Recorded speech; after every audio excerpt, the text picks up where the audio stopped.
Et bienvenue sur cleboaoriginal.com. Merci de votre fidélité. 5 minutes avec César Ngadi.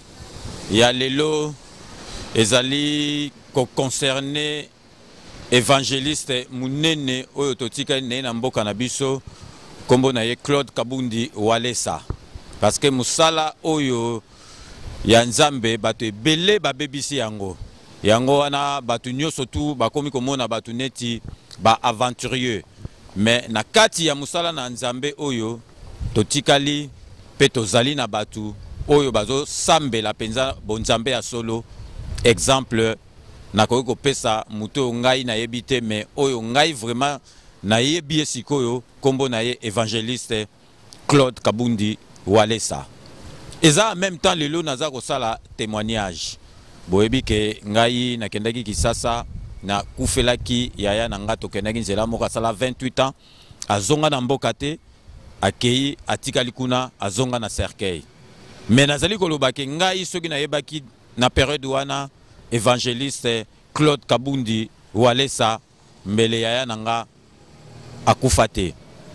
Témoignage munene naza kosala lelo parce que basali na nzambe foko banga bango. Et puis basali na nzambe oya solo neti exemple Claude Kabundi Walesa évangéliste munene o penza azako salela liloba na nzambe.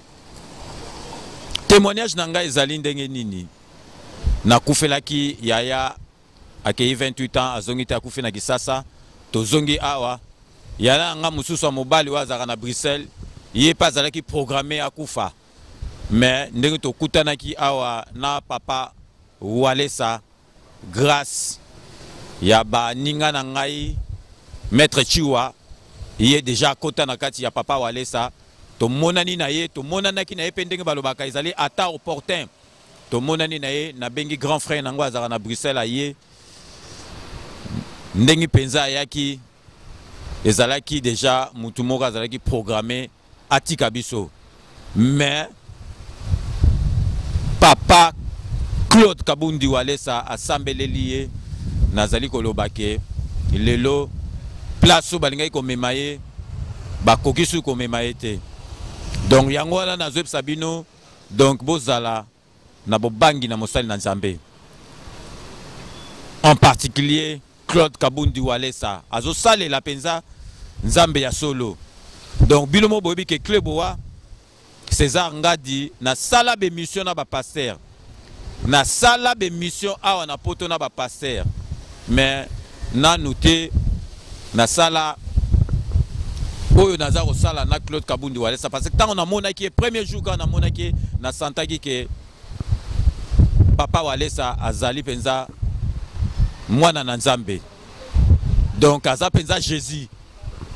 Donc vraiment il y a un moni que ngai na sali témoignage oyo et puis boyebi ke ngana za mutu ya tetu nandi marapo nandi mate na sala makambu na ba sentimate so bo moni ngana ndimi na komi ko kende église ya papa Walesa parce que bananga na ya poto ngana na kenda be église te o ba benga ya binzambi zambi mais papa Walesa na sentir car première fois na mona ke na sentir na bi ke oyo azali mosali na nzambe ya solo et puis na moni ba changement na vie na ngai yango no bo moni ke ngai na komi pe tozali ngai na dani bokombe tsunami bana ya papa Walesa.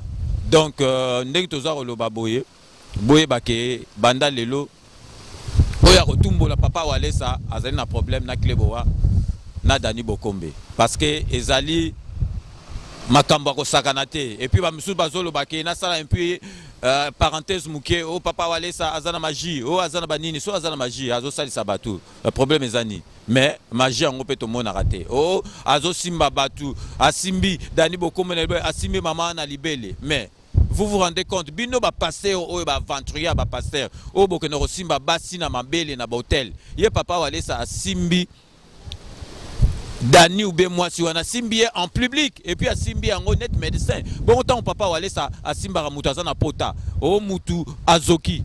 Bolo barate. Boza ko lobaka simbi. Bon siko ceux qui passent yango ezali na libele. A simba bien so ok pas docteur. baswana ronde basimbaka te et puis papa Walesa simbia on a miso ya batu donc botika buzoba bozwa papa Walesa te neti bino ba passer mususu ba aventurier bo bebisi musala na nzambe yango na batu mususu bakomi komona bango pe basali na nzambe ba aventurier donc na lingaka oloba eza témoignage makasi grâce à papa Walesa lelo frère nango azaka na Belgique akomi malamu. Et puis ce qui ngai na yebaka papa Walesa mbele grand frère nangai Dakin Kulutu akufite na Kisasa. Mais vraiment, naïb sabino bo banga Moussali Nanzambe, papa Claude Kabundi Walesa. Donc témoignage nanga ezali wana boye bake ngainde nazali a kleboa nazali mwana papa Walesa. Donc nakotika ye jamais pour ngai moko na moni ba preuve à la gisingai ke azali mwana Nzambe. Donc mutu soki asa moni ba preuve net nga na moni ba preuve boko ko ya ko loba nyoso tu bolingi pona papa Walesa nakotika endenge nini. Donc boye baka ke dorénavant désormais oyo atumboli papa Walesa azana faire na César Ngadi. Donc oyo atumboli papa Walesa na robiki ça a été na kleboa. Donc dès Karatolo Barana 5 minutes avec César Ngadi, nous vous laissons le soin d'en tirer vos conclusions et de nous faire parvenir vos commentaires. Et n'oubliez pas, tout le monde est d'accord et il en restera ainsi pendant longtemps. Kabundi Walesa Yende Makambu. À très bientôt.